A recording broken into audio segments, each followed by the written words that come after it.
बिस्मिल्लाहिर्रहमानिर्रहीम, अस्सलाम वालेकुम व्यूअर्स, मैं शाहज़ वहीद।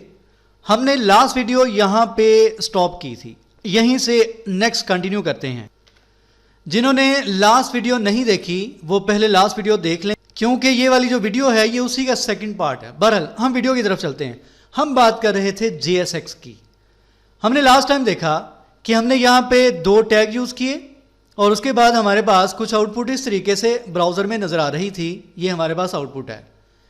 अगेन यहाँ पे आते हैं। मैंने आपको लास्ट वीडियो में ये कहा था कि अगर तो आप मल्टीपल एलिमेंट्स को यूज़ करना चाहते हैं तो React.js ने कहा कि आप कंटेनर यूज़ करें, कंटेनर के बगैर ना करें। अगर मैं यहाँ पे div यूज़ नहीं करता, अब बहुत से स्टूडेंट के माइंड में मे भी क्वेश्चन हो कि आपने div को ही क्यों यूज़ किया कंटेनर के तौर पे। तो अगर आप div को यूज़ नहीं करना चाहते, सपोज मैं यहाँ से div को रिमूव कर देता हूँ, यहाँ से भी div को रिमूव कर देता हूँ। इस तरीके से आपको एंगल ब्रैकेट यहाँ पे नज़र आ रही हैं, यहाँ पे नज़र आ रही हैं, ठीक है। अभी तक मुझे कोई भी एरर नहीं आया। मैं जैसे ही कंट्रोल एस करूँगा तो यहाँ पे आप देखिएगा स्टेटस कंपाइलिंग का आता है। अगर मैं यहाँ पे कंट्रोल एस करता हूँ तो आपको स्टेटस नज़र आ रहा है कंपाइलिंग। इट मीन्स कि हमारा जो प्रोग्राम है वो कंपाइल हो रहा है। कंपाइल होने के बाद ये आपका पेज रिलोड हो चुका है और हमारे पास स्टिल सेम आंसर या सेम आउटपुट आपको यहाँ पे नज़र आ रही है। इट मीन्स कि अगर आप यहाँ पे div को कंटेनर के तौर पे यूज़ नहीं करना चाहते तो आप इस तरीके से एंगल ब्रैकेट्स को भी यूज़ कर सकते हैं कंटेनर के तौर पे, कोई मसला नहीं है। बहरहाल अभी मैं फ़िलहाल इसको div ही रहने देता हूँ और हम नेक्स्ट देखते हैं कि हम यहाँ पे क्या कर सकते हैं। इसको मैं कंट्रोल एस करता हूँ। सबसे पहले बात करते हैं क्लास। अगर तो हमने किसी भी टैग पे क्लास को यूज़ करना हो, मैं यहाँ पे आता हूँ H1 पे, मैं यहाँ पे यूज़ करूँगा क्लास। जैसे ही मैंने CL लिखा तो आपको यहाँ पे सजेस्ट किया गया कि आप इसको यूज़ करें। मैं जैसे इस पे क्लिक करता हूँ ये क्लास नेम लिखा हुआ आ गया। आप HTML में क्लासेस यूज़ करते रहे हैं, नॉर्मल सेम वही चीज़ है। मैं यहाँ पे क्लास नेम यूज़ करता हूँ सपोज फर्स्ट के नाम से। अब मैं फ़र्ज़ करें इस क्लास पे स्टाइलिंग करना चाहता हूँ, उसके भी हमारे पास यहाँ पे सेम वही मेथड्स हैं जो कि नॉर्मल HTML CSS में होते हैं। मैं यहाँ पे अभी जाता हूँ app.css की फाइल में। यहाँ पे स्टाइलिंग ऑलरेडी सारी क्लासेस की हुई है। मैं यहाँ पे काम करता हूँ, यहाँ पे मैंने फर्स्ट के नाम से क्लास यूज़ की, डॉट फर्स्ट के नाम से, और उसके बाद हम इस तरीके से कर्ली ब्रेसेस यूज़ करते हैं और यहाँ पे मैं कोई भी प्रॉपर्टी राइट कर देता हूँ। फ़र्ज़ करते हैं जी कलर की प्रॉपर्टी, और यहाँ पे आप कोई भी सिलेक्ट कर लें। सपोज मैं इसी को सिलेक्ट कर लेता हूँ, ये मैंने सेलेक्ट कर लिया। इसको हम करते हैं सेव। फर्स्ट मैंने कहाँ पे यूज़ की है, H1 पे, जो हेडिंग 1 है वहाँ पे मैंने एक क्लास यूज़ की है फर्स्ट के नाम से। ये आपका प्रोग्राम कंपाइलिंग में है। जैसे ही कंपाइल होता है हम देखते हैं हमारे पास आउटपुट क्या आती है। और मैंने यहाँ पे उसको एक प्रॉपर्टी दी है कलर ब्लू। आप यहाँ पे नॉर्मल जितनी भी CSS की प्रॉपर्टीज़ हैं जो कि आप यूज़ करते आए हैं वो आप सारी की सारी प्रॉपर्टीज़ यहाँ पे यूज़ कर सकते हैं, कोई रिस्ट्रिक्शन नहीं है।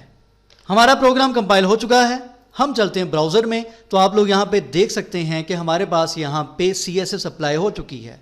नॉर्मल जिस तरीके से हम HTML CSS को यूज़ करते थे, प्रॉपर्टीज़ को अप्लाई करते थे, सेम उसी तरीके से मैंने यहाँ पे क्लास यूज़ की फर्स्ट के नाम से। जस्ट फ़र्क क्या है, मैंने आपको कल भी बताया था कि React.js ने कहा कि आप क्लास की बजाय वर्ड लिखेंगे क्लास नेम और उसको लिखने का मेथड होगा कैमल केस, यानी कि आप सेकंड वर्ड का फर्स्ट लेटर आप कैपिटल राइट करेंगे। तो इस तरीके से हमने यहाँ पे क्लास नेम को लिख दिया।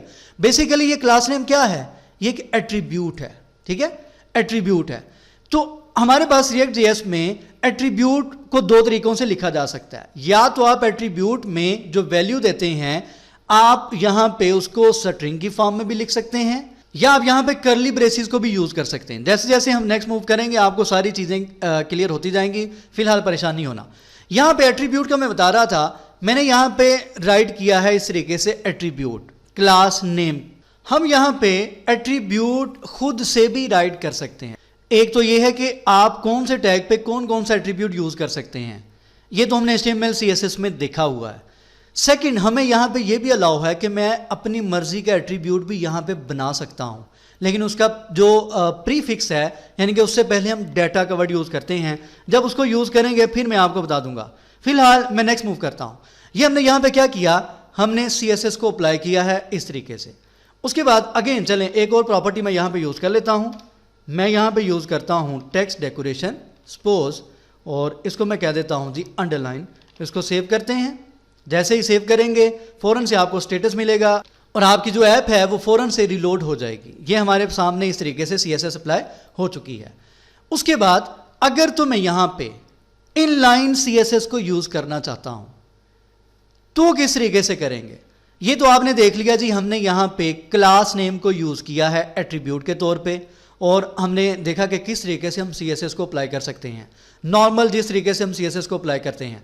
नेक्स्ट सपोज मेरे पास एक पैराग्राफ का यहाँ पे टैग मौजूद है, मैं इसके ऊपर भी स्टाइलिंग करना चाहता हूँ लेकिन ज़रा डिफरेंट मेथड से, यानी कि इनलाइन स्टाइलिंग आप जिसको बोलते हैं। मैं यहाँ पे यूज़ करूँगा स्टाइल इज इक्वल टू, अब देखें मैंने जैसे ही ST लिखने के बाद एंटर किया तो फौरन से मेरे सामने इक्वल का साइन और करली ब्रेसेस यहां पे आ चुकी हैं। इसका क्या मतलब है? इसका मतलब यह है कि आप रिएक्ट में स्टाइलिंग, इनलाइन स्टाइलिंग इस तरीके से करेंगे। करली ब्रेसेस का मतलब क्या है? जावास्क्रिप्ट की इन्वॉल्वमेंट यहां पे हो चुकी है। अब करली ब्रेसेस में आना क्या है? मैं यहां पे आता हूं, मैं यहां पे राइट करूंगा वार, कोई भी वेरिएबल नेम राइट कर लें। सपोज मैं यहां पे राइट करता हूं my style is equal to और उसके बाद करली ब्रेसेस इस तरीके से। अब यहां पे जो मैंने माई स्टाइल का वर्ड राइट किया है S कैपिटल है, इट मींस कि ये कैमल केस में ही आप राइट करेंगे। अब मैं यहां पे एक प्रॉपर्टी देता हूं कलर कॉलन कोटेशन में, सपोज मैं राइट करता हूं रेड। अब हमने क्या करना है, ये जो करली ब्रेसेस आपको यहां पे नजर आ रही हैं, यहां पे मैं ये वाला वेरिएबल लिखूंगा। सपोज मैं यहां पे राइट करता हूं माय, ये आपके सामने कंप्लीट आ जाएगा। इसको मैं जैसे ही सेव करता हूं प्रोग्राम कंपाइल होता है। जैसे ही कंपाइल होगा हमने पैराग्राफ पे जो इनलाइन स्टाइलिंग की है, कलर मैंने अप्लाई किया है रेड। अगर आप ब्राउजर में देखें तो हमारे पास पैराग्राफ पे स्टाइलिंग हो चुकी है। तो ये मेथड है अगर तो आप किसी भी टैग पे इनलाइन स्टाइलिंग यूज करना चाहते हैं। अब देखें मैं HTML ही यूज कर रहा हूं, CSS यूज कर रहा हूं, दरमियान में कहीं आपको जावास्क्रिप्ट का सिंटेक्स नजर आ जाएगा, तो ये JSX है, बिल्कुल आसान सी चीज। अब मैंने जैसे स्टाइल राइट किया, उसने कहा करली ब्रेसेस के अंदर आपने वेरिएबल का नेम राइट करना, मैंने राइट कर दिया, हमारे सामने इस तरीके से ये आउटपुट आ चुकी है। अगर सपोज मैं एक और प्रॉपर्टी लिखना चाहता हूं, यहां पे मैं कॉमा लगाऊंगा, नेक्स्ट लाइन पे मूव करते हैं। सपोज मैं यहां पे फॉन्ट साइज अप्लाई करना चाहता हूं, मैं यहां पे राइट करूंगा फॉन्ट। अब थोड़ा सा यहां पे जरा डिफरेंट है, मैं यहां पे राइट करूंगा इस तरीके से साइज S कैपिटल कॉलन, यहां पे राइट करता हूं 20 इस तरीके से सिंपल, ठीक है, फॉन्ट साइज 20। अब React.js ने खुद से समझ लिया कि ये बेसिकली पिक्सल में वैल्यू आई है, आपको पिक्सल भी लिखने की जरूरत नहीं है, आप जस्ट यहां पे वैल्यू देंगे, उसको पिक्सल ही कंसीडर किया जाएगा। अगर मैं इसको सेव करता हूं और सेव करने के बाद देखते हैं कि हमारे पास यहां पे आउटपुट में हमारा जो पैराग्राफ है उसकी आप यहां पे देख सकते हैं दोनों प्रॉपर्टीज अप्लाई हो चुकी हैं। मैं यहां पे फॉन्ट साइज को मजीद इंक्रीज करता हूं 80 पिक्सल, इसको मैं करता हूं कंट्रोल S अगेन, और ब्राउजर में देखते हैं तो आप लोग यहां पे देख सकते हैं पैराग्राफ पे स्टाइलिंग प्रॉपर्ली अप्लाई हो रही है। तो ये हमने यहां पे बेसिकली क्या किया, वेरिएबल को यूज करते हुए इनलाइन स्टाइलिंग यूज की है, जिसको बेसिकली नाम दिया जाता है JSX का। HTML और जावास्क्रिप्ट यहां पे दोनों प्रॉपर्ली वर्क कर रही हैं, बस फर्क ये है कि आपने कुछ चीजों का यहां पे ख्याल रखना है। आप लोगों को याद होगा कि जब CSS में हम फॉन्ट साइज की प्रॉपर्टी राइट करते थे तो कुछ इस तरीके से राइट करते थे, इस तरीके से फॉन्ट साइज, लेकिन यहां पे हमें एरर मिल रहा है। प्रॉब्लम्स यहां पे आप देख सकते हैं 4 प्रॉब्लम, यानी कि हमारे पास एरर्स आ चुके हैं। अगर मैं यहां पे डैश को रिमूव कर देता हूं, एरर सारे रिमूव हो चुके हैं, लेकिन अगर देखें कंपाइलिंग होने के बाद हमारे पास आउटपुट क्या आ रही है, फॉन्ट साइज अप्लाई नहीं हुआ।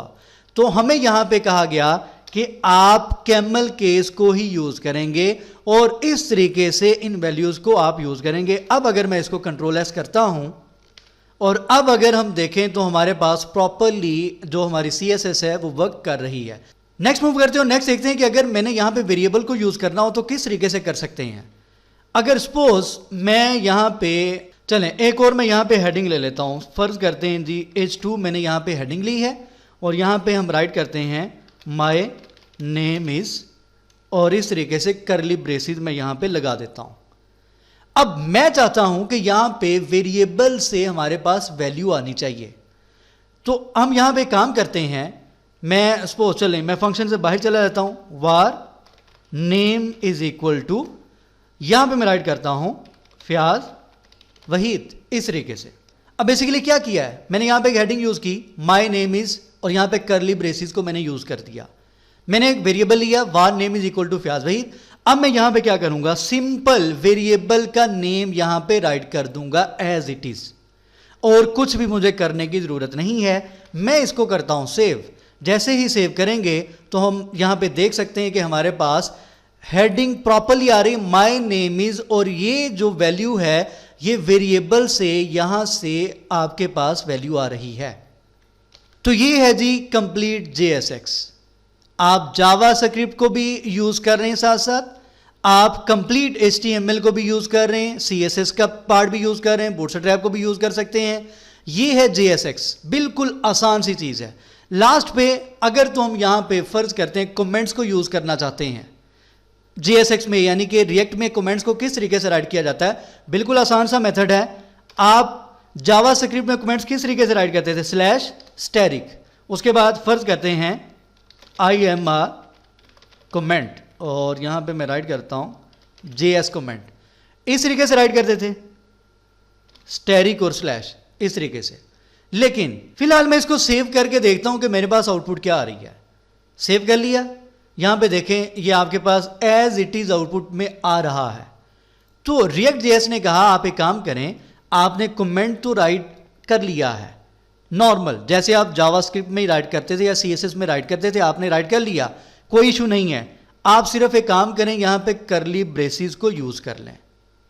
मैंने क्या किया, मैंने यहां पे करली ब्रेसिस को यूज कर लिया, कमेंट लिखा है लेकिन करली ब्रेसिस में। अब इसको सेव करते हैं, सेव करके जैसे प्रोग्राम कंपाइल होता है, अब देखें तो हमारे पास यहां पे कमेंट आउटपुट में नहीं आएगा। तो इस तरीके से अगर तो आप अपने प्रोग्राम में कहीं पे भी कमेंट को यूज करना चाहते हैं, बिल्कुल आसान सा मेथड है कि आपने कमेंट को करली ब्रेसिस में राइट करना है ताकि रिएक्ट जेएस की जो लाइब्रेरी है वो इसको कमेंट कंसीडर कर सके। ये बिल्कुल आसान सा मेथड है जावा स्क्रिप्ट के। यहां पे अगर कमेंट्स यूज करना चाहते हैं, हम यहां पे लूप्स को भी यूज कर सकते हैं, कंडीशनल स्टेटमेंट्स को भी यूज कर सकते हैं, हर चीज को, प्रोग्रामिंग के कॉन्सेप्ट को यूज कर सकते हैं। लेकिन हम टाइम के साथ साथ जैसे जैसे प्रैक्टिस करते जाएंगे, इंशाल्लाह हम उन चीज़ों को यूज़ करते जाएंगे। उम्मीद करता हूं कि अभी तक हमने यहाँ पे जितनी भी चीज़ें प्रैक्टिस की हैं आपको अच्छे तरीके से क्लियर हो गई होंगी। अगर फिर भी किसी को कोई भी कन्फ्यूजन हो तो वो वीडियो के नीचे कमेंट कर सकता है। फेसबुक का पेज है, वहाँ पे मुझे आप मैसेज कर सकते हैं। इंशाल्लाह नेक्स्ट वीडियो में मिलेंगे और नेक्स्ट टॉपिक को डिस्कस करेंगे। तो हमें याद रखा करें और चैनल जिन्होंने सब्सक्राइब नहीं किया सब्सक्राइब करें। अल्लाह हाफ़िज़ नासिर।